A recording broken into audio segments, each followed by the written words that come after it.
Welcome to the New World Order Showcase Podcast. Your host, Jill Hart, the coach's Alchemist. Couldn't be more excited to have you join us today.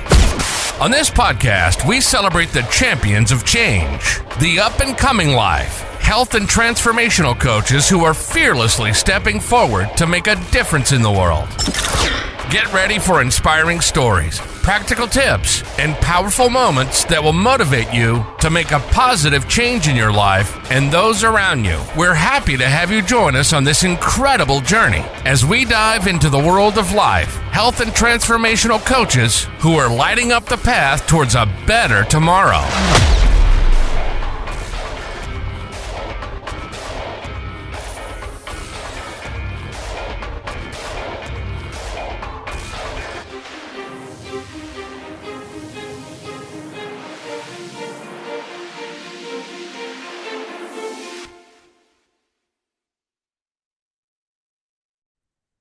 Hi, and welcome to the New World Order Showcase podcast. Today we have with us Keri Cooper.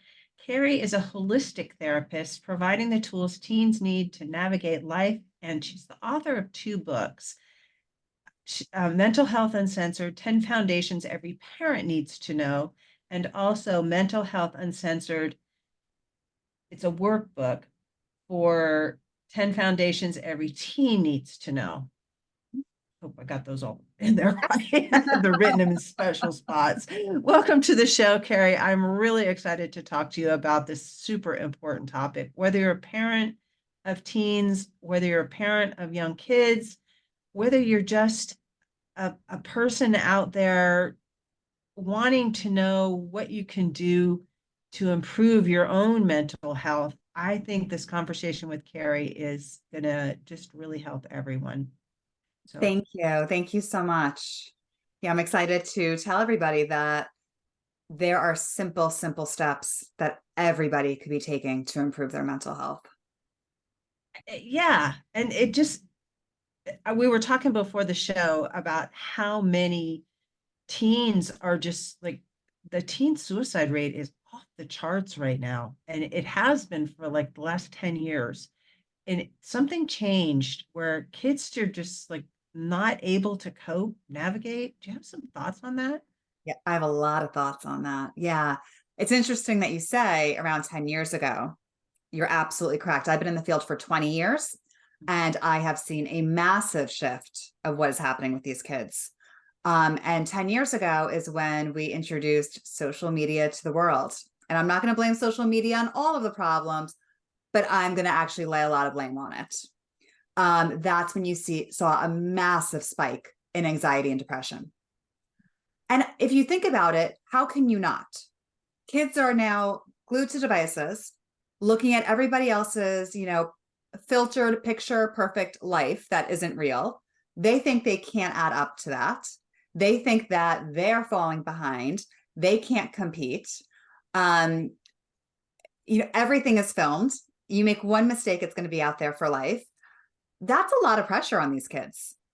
That's a lot of pressure. I can't imagine growing up, seeing what all of my peers were achieving and that they were, at this party and I wasn't. That's just so stressful. And it's stressful for adults too. Adults are definitely getting sucked into this as well. And the other piece of that is when you constantly have information at your hand, you see the world as a much scarier place because you're being bombarded many times with bad news. It used to be back in the day, we'd sit down and watch the 6 o'clock news and you'd see it for an hour. You're seeing it constantly. So you've also now developed a lot of fear in parents, which has now also gone down to their children. So I definitely think social media is a huge piece of this. People don't really know how to use the filters on social media in order to curate their content to be uplifting and pleasant for them. And there's this fear, if I block somebody, I might miss out. Well, if they're not adding to your life, cut them out. Yes. Okay.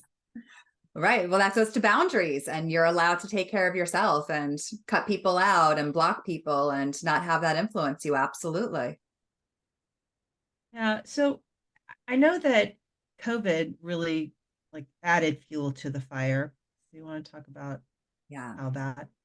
So we were already approaching a mental health crisis with teens prior to COVID. And anybody who was hanging on by a thread was completely kicked off the ledge during COVID. I mean, you took away every norm from these kids. And everyone kept on saying, kids are resilient, kids are resilient. No, they're not. That's just something we kept on saying. And I'm not sure why. Kids are not resilient. They were suffering, they were grieving.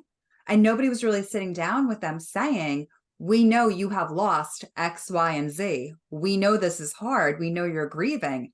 And they're still grieving this.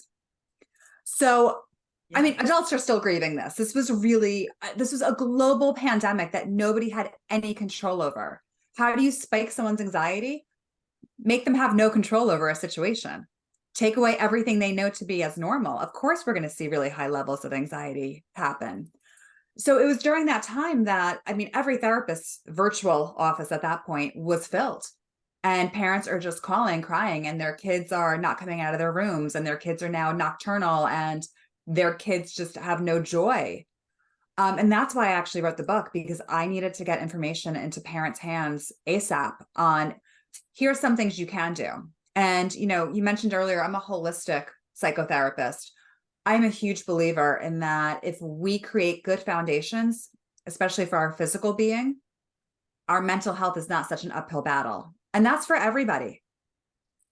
If your physical being, if your daily habits are not healthy, it's going to be such a struggle to achieve good mental health. So in my book, I really break it down into why being hydrated is important. Everyone overlooks water. It is the most basic, simple step. And we have research behind it now that shows if you're not hydrated, you might get angrier much easier. You might not be able to focus. So it's these simple things that we could start putting into place to make ourselves feel better. Yeah. As I sit here looking at my water, I have mine too. It's an electrical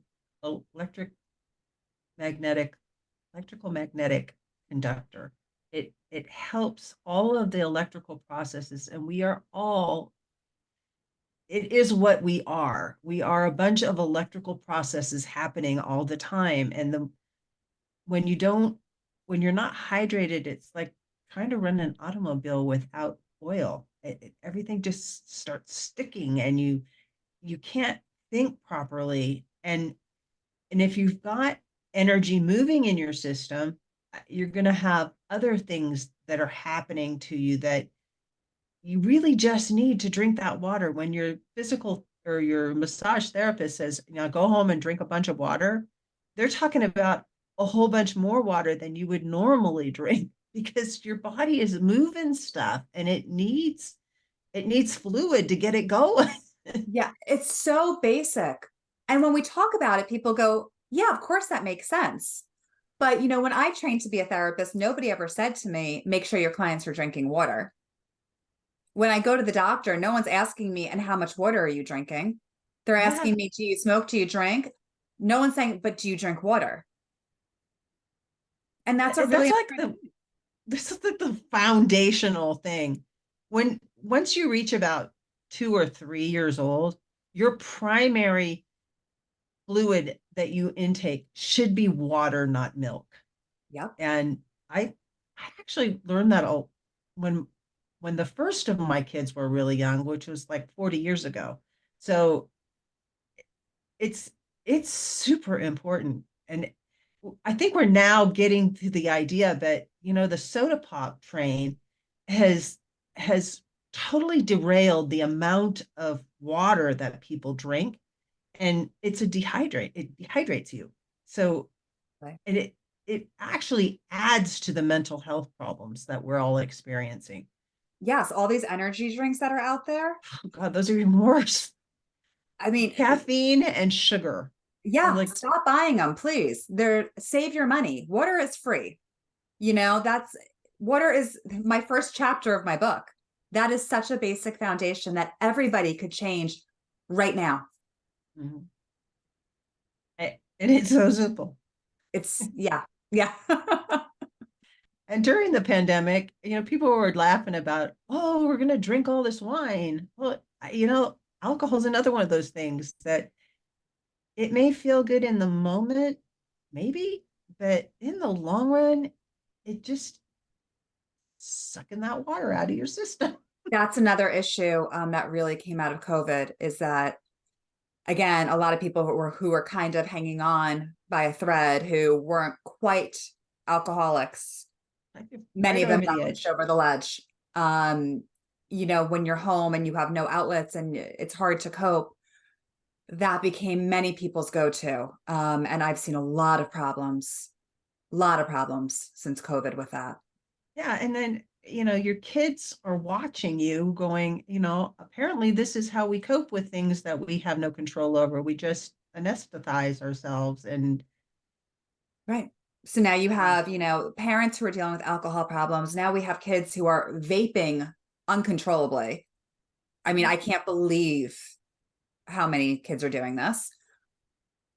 And all of this, when I have a kid in my office who tells me they're anxious and that they vape, I'm like, do you understand that your vaping is making your anxiety higher? Like, you're telling me I want to get my anxiety better, but here you are doing something that we know makes it worse.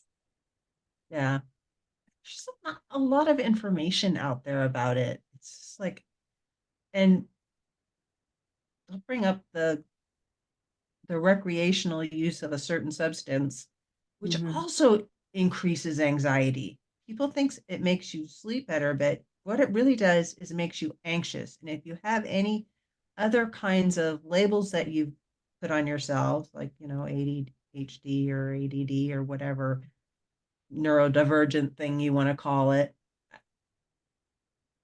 I think it's always existed, but people start taking these substances or using these substances that add to the problem. They're not really helping you. They may feel like they're helping you because they've altered your sense of reality, but Absolutely. And when you look at the actual like chemistry of it and everything, it changes your dopamine and not in a good way. yeah. So then you continue to do it even more and more Mhm. because you're trying to just get that relaxation because you're really destroying your own chemicals to let that happen. Right. Alcohol does the same thing. You Yeah. think that it may help you fall asleep, but you don't stay asleep and you And you're don't not getting a sleep good that quality well. sleep either. No. And your body's busy, and sugar does the same thing, but your body is busy trying to process these poisons out of your system at night instead of repairing things that need repairing. Especially if you're not hydrated. You add that to the Exactly. mix. Yeah, you add that to the equation and it just is like over the top. Mhm. But then, And we then sit back and we go, I don't understand why I don't feel well. And it's like, well, you're not sleeping well. You're not hydrated. You're not eating well. You're not moving your body. Why would you feel well? yeah. And you have to move your body in order for your lymphatic system to work at all. People that are just sitting around all the time or watching television or on the computer, you're not moving your body in the way we were designed to be moving beings. We were designed to sleep for 8 hours and then get up and move around all day doing stuff, whether it's Yeah. walking or just doing chores. I And lived on a homestead. I know what it's like to, you have things that have to be done. So you're always moving. And we, and also we were made, we need healthy, nutritious food that our body recognizes. as food. And that's been a whole nother issue with these kids. When you look at what they're eating, most of it is foreign chemicals that their body has no idea what to do with it. And 90% of our brain chemicals are made in our gut. So if they're not actually eating anything that's alive and that's real and that's healthy, how is their brain going to function? Yeah, it's not. It's not. We just have these choices in grocery stores, and the young kids are products of, yeah, I would say even the teenagers at this point. Their parents grew up with processed food. It was starting, the microwave was pretty common for most of these people that are in their 40s now, late 30s, early 40s, and their kids are starting to become teenagers, and their kids have always grown up with a microwave. They don't really know how to cook. And that's a big Yes. thing when it comes to eating real food, is knowing how to cook. They don't know how to cook. That is such an important part, because that also really drives into these kids need to feel independent and that they can accomplish things, and that helps self-esteem. And when they're not in the kitchen learning how to cook, that's a skill. That's a skill that's needed. It's funny that you talk about microwaves. So during COVID, when everyone's virtual, I have 4 children. The gym teacher would play this game, and it was like a scavenger hunt. You'd have to run to the item in your house, then run back. And without fail, she'd call out a microwave. And my kids would be like, "We don't have a microwave." She's like, "What do you mean you don't have a microwave?" We don't have a microwave either. I have a toaster oven. I love my toaster oven. They're super cool and they work really fast. I had to teach my husband how to cook in order to use it. But we just decided that we're not doing the toaster oven. We make our own tortillas. We make our own bread. Yeah. There's some skills you can learn that they're not that difficult. They don't really. When I first started making bread, I thought it was going to suck up my whole life. Every day was going to be filled with making bread, but it's really not. Once you get the hang of it, it's a real quick process. You throw the stuff in the bowl and you wait a while. And every time you'll walk by it, you do something to it. And then after a few hours, when it looks like it's ready, you stick it on the loaf pan and you stick it in the oven. And it's delicious. It is delicious and you feel good eating it. And it doesn't have all of the things that are required for processed bread when you're, buying it in the store to keep the shelf life longer. Yeah. Yeah, we started making our own bread too during COVID, actually. That was a positive that came out of it for my family, and it's delicious. It is. There's so many different kinds you can make. It's right. But that, again, it's real food. It's real food, and it's connection with your family when you're cooking together and you're eating together. And family dinners, I think, are a really big deal that many people, since television kind of became a 24/7 thing in America, at least, they quit eating together. And if you sit down with your kids at dinner, even if you don't have anything to talk about, just the act of everybody sits down and you wait till the last person sits down before you start eating, and you wait for the last person to finish before you get up. I love that you brought up family dinners. I talk about it in my books, and I talk about the research around it. There's actually research around it, and it shows the more you sit down as a family, the less likely your child is to use drugs, and the higher their grades will be. Mm-hmm. It is a simple act, and it is something that we need to get back to, because it's a bigger concept. It's a concept of connection, and everybody needs to find people that they connect with, family, friends. You need to connect in this world to feel well. We used to have a rule when I was growing up back in the Stone Ages. I had 2 sisters, and we traveled around a lot because my dad was in the military. So we almost never had a dishwasher in our house. And I still to this day don't have a dishwasher. I can't be bothered to fill it and empty it. I just don't have one. So my mom and dad made a rule, and it's he who cooks doesn't have to do the dishes. Mm-hmm.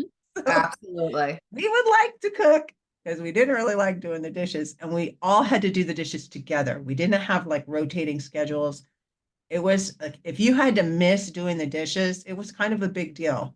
So that made everybody had to show up for dinner and everybody had to do the dishes together. And my mom used to make us sing because she didn't like to listen to us argue with each other. I don't hear you singing. That's great. Just easy things that you can do to your kids, because it's really doing it to them. Right. But it helps them learn how to do dishes properly. And you'd be surprised how many people don't actually know how to do dishes and clean the whole kitchen because I'll leave it at that. Had to train a husband to do it. Yeah, it's really important. These are like, the small, simple steps that we need to be doing for ourselves, for our families. They're so important. And it is getting back to the foundations. I mean, we want to talk about mental health. We want to talk about kids feeling well. They need to feel connected. They need to feel like they're not alone. They need to feel like they have purpose, that they're able to achieve things, that they can do dishes, that they can cook, find joy in their life. You know, a lot of kids, once they actually learn how to cook, enjoy it. Yeah. I have a son who went to culinary art school. He's not a cook anymore, but he went and he enjoyed it, and he's a really good cook. I have another son who loves smoking stuff. He has a smoker and he's just like so into that. And I have a daughter who's a baker and another daughter who was a cook in the army. Yeah, they all So had those the abilities. cooking is a big deal. And the other thing that I know of, and this is a really simple act that most people don't really pay attention to, and it's making your bed in the morning. Mm. When you get up, turning around and smoothing the sheets out, making your bed. It's like, it's a small act, but it's the thing that starts your day with, succeeded in something. Yes, you already And accomplished something. And when you accomplish one thing, it's easier to accomplish many things, which is why I talk about water as, you know, really the first step, because it's normally the easiest step. yeah, And once you start accomplishing that, then you could look at your sleep, your exercise, your food, and start building on that. mhm.